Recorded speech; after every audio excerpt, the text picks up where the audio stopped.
நமது கலாச்சாரம், நமது பண்பாடு எப்போதும் நம்முடன் நீடித்து இருக்கும்.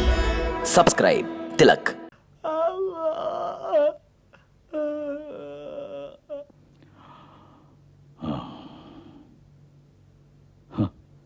நடந்ததை பற்றியே நினைக்காதீர்கள். அதையெல்லாம் இந்த குழந்தைகள் விளையாட்டு போல் மறந்து விடுங்கள்.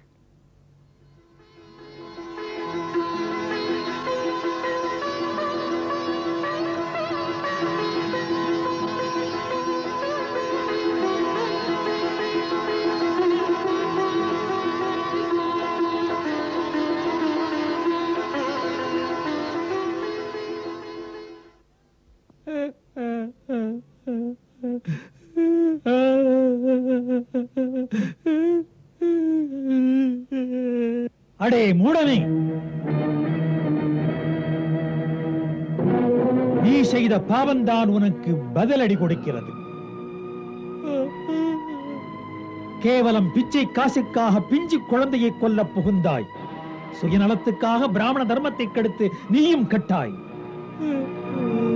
உளமாற நீ என்னை குருவாக நினைத்தாய். புறப்படும் போது உன் கொலை புரியும் செயலுக்கு என்னை வாழ்த்தும்படி கேட்டாய். உன்னை எச்சரிப்பதற்காக பொம்மை வடிவில் இருந்த நான் கீழே விழுந்தேன். ஆனால் உனக்கு அதன் கருத்து புரியவில்லை. செல்கின்ற நேரத்தில் குருவே உனக்கு கோவில் எடுப்பேன் என்றாய். மூட சீடனே, உன் போன்ற ஒருவனுக்கு நான் குருவானேன். படித்து படித்து நான் சொல்லிக் கொடுத்த பாடங்கள் உன் இதயத்தில் ஏறவில்லை. நான் அரக்கர்களுக்கு குரு. மனமொப்பித்தான் அந்த பதவியில் அமர்ந்தேன். அவர்கள் வீரர்கள், வலிமை உள்ளவர்கள், சரித்திரம் படைப்பவர்கள். தேவர்களைப் போல அரக்கர்கள் வெறும் போகிகள் அல்ல. அதை மதிக்கிறேன், அரக்கரை நேசிக்கிறேன். எனது பாராட்டுக்குரிய அரக்கருக்கு எதிராக தேவர்கள் இருக்கக்கூடாது. பாசம் அவர்களிடம் இருந்தாலும் பாவ வழியில் அவர்கள் போனால் நான் உதவி செய்ததே இல்லை. ராஜாபலி மகாவீரன், சொல் தவறாதவன். அந்த இந்திரனை வெல்வதற்காக அவனை 100 வேள்விகள் செய்ய சொன்னேன். பாவ வழியில் செல்ல சொல்லவில்லை. தேவாசுர போரிலே விஷ்ணு அவனை கொன்று விட்டார். நான் சஞ்சீவினி மந்திரத்தை உருவாக்கி மீண்டும் அவனுக்கு உயிர் கொடுத்தேன். என்னை ஆதரித்தவனை வாழ வைத்தேன். மூடனே, ஆனால் அவன் முன்னால் நான் செய்த சேவைக்காக கையேந்தி பொன்னோ பொருளோ புகழோ எதையும் கேட்டதில்லை. பிராமணன் அறிவை வணங்குகிறான். அறிவை விற்பவன் அவமானப்படுகிறான். பிராமணன் அறிவை நம்புகிறான், உடைமைகளை அல்ல. பிராமணனின் கடமை நாட்டை நேசித்தல், நல்ல முறையில் நாட்டை ஆளும் அரசனுக்கு நீதி நெறிகளை உரைத்தல், சீரிய வழிகாட்டல், அவனுக்கு மகிழ்ச்சி தர வேண்டும் என்பதற்காக அவன் சொல்லும் தீமைகளுக்கெல்லாம் துணை போகாதிருத்தல். இதையெல்லாம் மறந்த நீ அந்தணனே அல்ல. பாவி, ஒரு நெறிகட்ட அரசனுக்கு அடிபணிந்து பிராமண தர்மத்துக்கு இழிவு தந்தாய். பிராமணன் நெறி தவறவே கூடாது. வானத்து பதவிகள் வருவதா இருந்தாலும் ஈனத்தனத்துக்கு அவன் துணை போக கூடாது. நீ பொன்னாசையில், இந்த மண்ணாசையில், பொருள் குவிக்கும் பேராசையில் ஒரு சின்னஞ்சிறு பிள்ளையை கொல்ல திட்டம் தீட்டி செயல்பட்டாய் அல்லவா? சீ! ஸ்ரீதரா, உன் மீது இரக்கமோ பரிவோ எனக்கு இல்லை. உன் பாவம் நீ அனுபவிக்க வேண்டும்.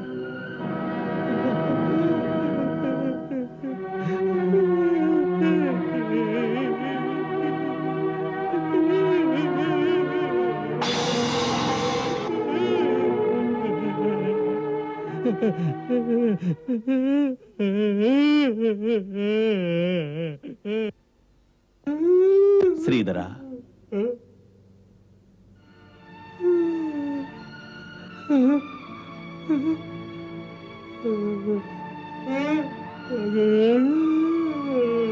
என்னை கும்பிடுவதால் எந்த பயனும் இல்லை. நீயே சிந்தித்துப்பார். இறைவன் அன்புக்கு அடிமை. துன்பம் உனக்கு ஏன் ஏற்பட்டது? உன் பாவத்தின் பிடி விடாது. ஏமாற்ற நினைக்காதே. சுமையானது உன் வாழ்வு. செய்த பாவங்களே நெருப்பாக உன்னை ஏன் இருக்கின்றது? உன் மனதில் ஆசை புகுந்த விளைவு. இறைவனை நம்பு. உன் செயலுக்காக வருந்தி அந்த நந்தகுமாரனின் பால வடிவத்தை தியானம் செய். தினந்தோறும் பூஜை செய். சமயம் வரும்போது உனக்கும் பேசும் சக்தியை திரும்பவும் தருவான் இறைவன். நீ வேதம் சொல்ல வேண்டாமா? மந்திரம் சொல்ல வேண்டாமா? ஆண்டோரிடம் பேச வேண்டாமா? அவனுடைய நாமத்தை சொல்ல வேண்டாமா? கசிந்துருகி பாட வேண்டாமா? உன் மனம் உருகவில்லை என்றால் உன் வாய் பேசவே பேசாது. ஸ்ரீதரா, பகவானை பெற்ற தாயாக நினை. அவள் தன் குழந்தையை தண்டிப்பாளா என்ன? கொடியவனையும் திருத்துவாள் அவள். கண்ணன் தாயினும் சால பரிந்தூட்டுவான். அவன் திருநாமம் ஒருமுறை சொன்னால் உன் அவலங்கள் விலகும், ஆனந்தம் விளையும். ஸ்ரீ கிருஷ்ண கோவிந்த ஹரே முராரே. தீமைகளை நீக்கும் தெய்வத்தின் நாமம். ஸ்ரீ கிருஷ்ண கோவிந்த ஹரே முராரே. ஸ்ரீ கிருஷ்ண கோவிந்த ஹரே முராரே.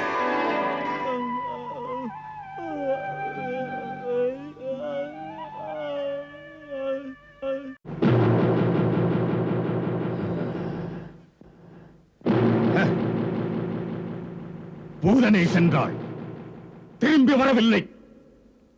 அந்தணன் ஸ்ரீதர் சென்றான், வரவே இல்லை. ஒருத்தி மணிந்தாள், இன்னொருவன் வாயடைத்து போய் ஆ என்றால் அருகிறான்.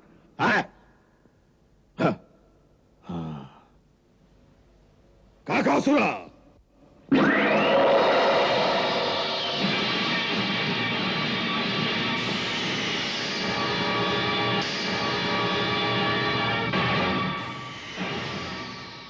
நம்பிக்கையோடு உன்னை நான் அனுப்புகிறேன். உனது கூர்மையான அழகினால் அந்த பிள்ளையை கொத்தி கொத்தி கொன்று விட்டு வா. போ! வென்று வருகிறேன் மன்னா.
சடுரா! சீறி சென்ற காகாசுரன் கதையும் முடிந்ததா? அ? அ? நான் அனுப்பி வைத்தேன் ஒரு அறிவாளி, நான் அனுப்பி வைத்தேன் ஒரு மாயாவி. அந்த இருவரும் போயும் அந்த சின்னஞ்சிறு பிள்ளையின் தலைமுடியை கூட தொட்டு பார்க்க முடியவில்லையே.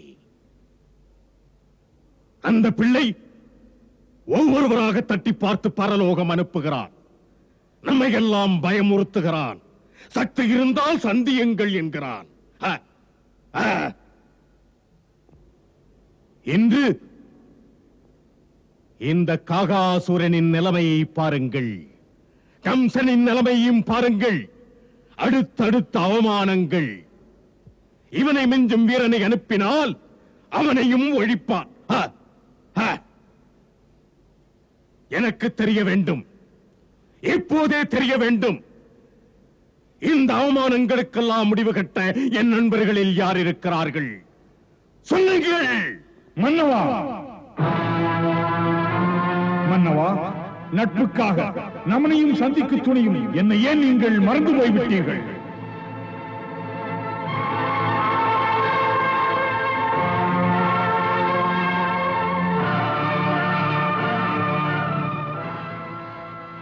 உத்கஜா! ஆம் மன்னவா, உத்கஜன் தான் உங்கள் நண்பன்.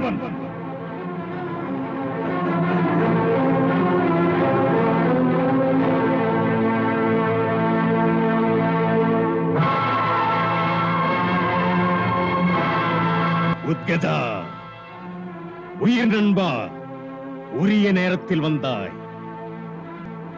வேதனையின் விளிம்பிலிருந்தே நான் வேதனை கடலிலேயே மூழ்கினேன். இதுவரை என்னை ஏன் நீங்கள் அழைக்கவே இல்லை?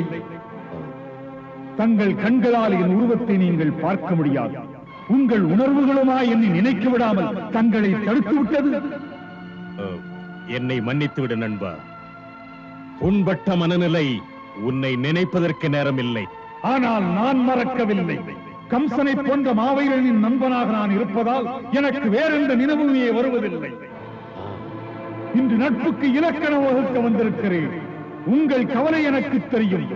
உறுதி கூறுகிறேன், உங்கள் பகைவன் நாளைய சூரியனை பார்க்க மாட்டான்.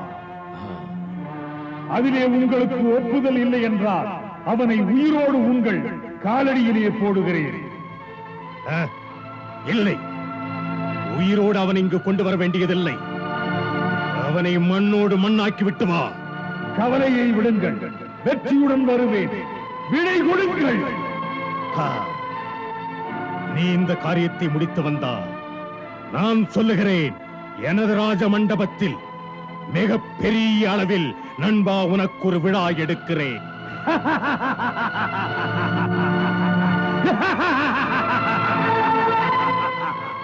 தோல்வி என்பது உங்கள் தோழன் அறியாத ஒன்று. நான் பிறந்தது அரக்கர் குலம். வெற்றியை குவிப்பேன் தினம் தினம். இன்று மாலைக்குள்ளாக அந்த பிஞ்சு குழந்தை பஞ்சாக பறந்துவிடும். வெற்றி விழாவுக்கு ஏற்பாடு செய்யுங்கள். அப்படியே.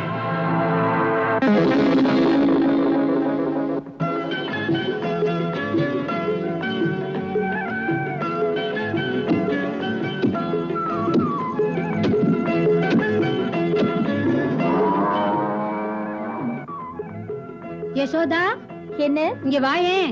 வருகிறேன். நிர்மலா, மீனா. என்னக்கா?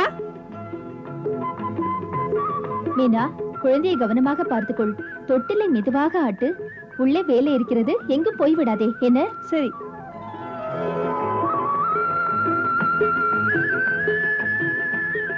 மிளகாய் இப்படி போட்டால் எப்படி? காய வேண்டாமா? இதோ பார்.